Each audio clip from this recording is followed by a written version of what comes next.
Oke, selamat pagi. Assalamualaikum warahmatullahi wabarakatuh. Di video kali ini ada beberapa hal yang mau saya sampaikan ya kepada teman-teman. Mungkin belakangan ini ada teman-teman yang ngimbok atau tanya-tanya soal lowongan kerja di perkebunan kelapa sawit melalui jalur akad ya. Tuh. Jadi ada beberapa hal yang mau saya sampaikan kali ini. Jadi buat teman-teman ya, terutama pemula ya yang belum pernah kerja sawit sama sekali dan memutuskan ingin bekerja di perkebunan kelapa sawit, ada beberapa hal yang mau saya sampaikan dan ini menjadi bahan pertimbangan kalian sebelum memutuskan lebih lanjut. Yang pertama adalah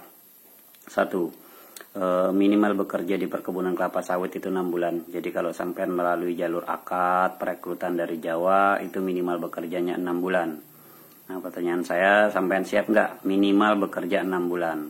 Jadi kalau cuma niatannya 1 bulan, 2 bulan, ya sebaiknya urungkan niat lah gitu. Karena minimal bekerja 6 bulan. Mau bekerja 1 tahun, mau 2 tahun, silahkan. Seperti itu. Konsekuensinya adalah ketika sampean mengundurkan diri sebelum waktunya 6 bulan, ya intinya sampean harus mengembalikan biaya pemberangkatan yang dikeluarkan oleh PT gitu loh. Jadi mau 1 bulan, 2 bulan silahkan gitu loh.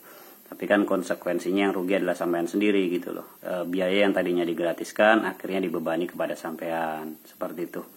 Itu yang pertama ya. Yang kedua mengenai fasilitas. Ya di perusahaan dan kelapa sawit memang disediakan fasilitas mes atau tempat tinggal ya teman-teman. Tapi yang pasti tidak semua kebun itu mesnya atau barak beton gitu loh. Jadi mayoritas kerja di kebun kelapa sawit, mayoritas mesnya itu adalah barak kayu atau mes atau tempat tinggalnya itu masih dari kayu seperti itu. Berupa barak atau tipe G6 dan G8 sampai G10 ya, istilahnya seperti itu. Jadi buat teman-teman yang minat bekerja di kebun sawit, kira-kira siap nggak kerja tinggalnya di mes barak kayu seperti itu. Kalau sampai nggak siap, ya jangan dipaksakan untuk berangkat kerja di kebun sawit. Karena tidak semua kebun itu mesnya barak beton, seperti itu. Ya tiba-tiba dapat yang barak beton, ya alhamdulillah itu rezekinya sampean, seperti itu. Itu ya untuk fasilitasnya. Kemudian masalah air. Masalah air ini juga adalah masalah yang paling sering terjadi di kebun sawit, teman-teman. Jadi buat teman-teman siap nggak dengan keadaan kondisi air yang tidak terlalu lancar seperti itu. Jadi untuk di mes-mes atau di rumah-rumah biasanya disedotkan air itu dari air sungai buat mandinya seperti itu. Airnya cenderung warnanya kuning. Nah, siap nggak teman-teman kan kondisi seperti itu. Kemudian air minum. Air minum memang rata-rata kebanyakan kebun disediakan oleh pihak PT. Kadang-kadang di beberapa tempat itu persediaan air minumnya nggak lancar. Ada yang berapa orang itu mengambil dari air sumber. Ada di beberapa tempat juga PT yang menyediakan air isi ulang, tapi itu pun membeli seperti itu. Tapi yang kebanyakan adalah mereka menampung dari air hujan. Jadi mereka menyimpan air hujan sebanyak-banyaknya. Jadi ketika nanti air itu nggak lancar, mereka punya persediaan air. Nah pertanyaan saya, sampean yang mau kerja di perkebunan kelapa sawit siap nggak beradaptasi dengan hal yang seperti itu? Jadi kondisi airnya itu susah kalau untuk air minum seperti itu. Jadi kalian harus mengusahakan sendiri seperti itu. Jadi siap nggak? Rata-rata kalau di Kalimantan mereka menampung air hujan. Kalau sampean masih mengeluhkan hal-hal seperti itu, sebaiknya urungkan niat kalian untuk bekerja di perkebunan kelapa sawit. Karena itu memang menjadi hal masalah sehari-hari gitu loh.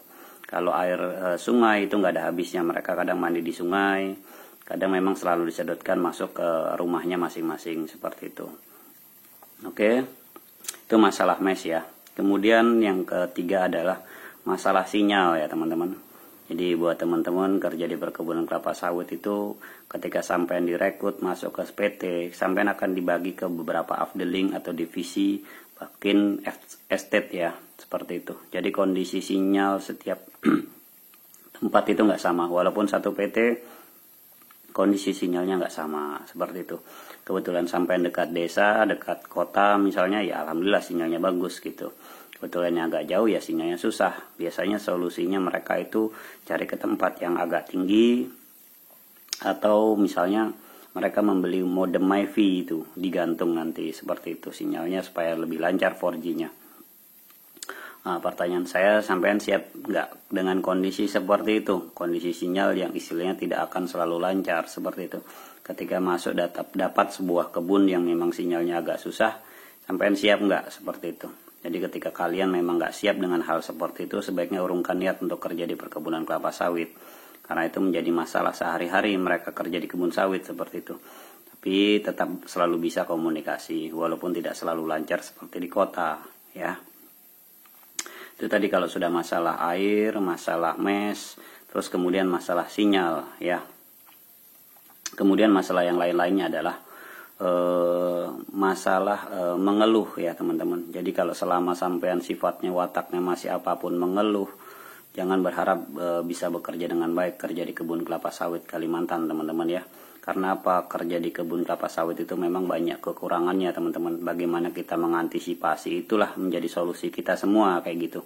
Ada beberapa komen di atas misalnya, teman-teman yang baru datang, dia 3 hari 4 hari kok belum bekerja. Nah, pertanyaannya adalah setelah sampai di kebun, siap nggak sampean berkomunikasi dengan atasan?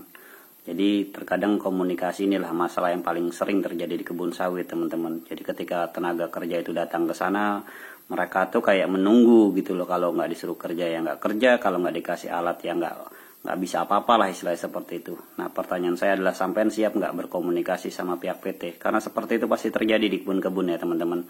Nah, ketika hal itu terjadi, sampean harus siap komunikasi. Oh, siapa mandor saya, siapa asisten saya, bahkan sampai manajer saya gitu loh. Ketika nanti mandornya nggak bisa menyelesaikan, sampai ke pihak asisten, naik sampai ke pihak manajer, seperti itu. Jadi setiap permasalahan itu sampean harus siap komunikasi sendiri. Kalau hanya mengandalkan pihak perekrutnya atau mengandalkan pihak PT, sampai nanti akan kecewa gitu loh. Jadi sampai diharap bisa cari solusi lah dari situ. Karena memang itu yang menjadi keseharian teman-teman kerja di perkebunan kelapa sawit di Kalimantan. Siap nggak sampai tidak mengeluh dan menyelesaikan masalah-masalah sampean seperti itu.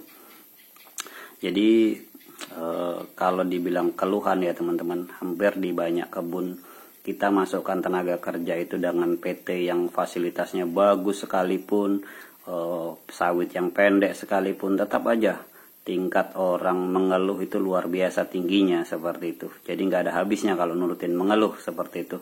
Jadi buat teman-teman yang kerja di perkebunan kelapa sawit, siap nggak sampean berkomunikasi dan menyelesaikan masalah itu? Kalau sampean siap, monggo silahkan lanjut untuk bekerja di perkebunan kelapa sawit dan menghubungi saya. Oke, itu aja yang mau saya sampaikan. Terima kasih. Wassalamualaikum warahmatullahi wabarakatuh.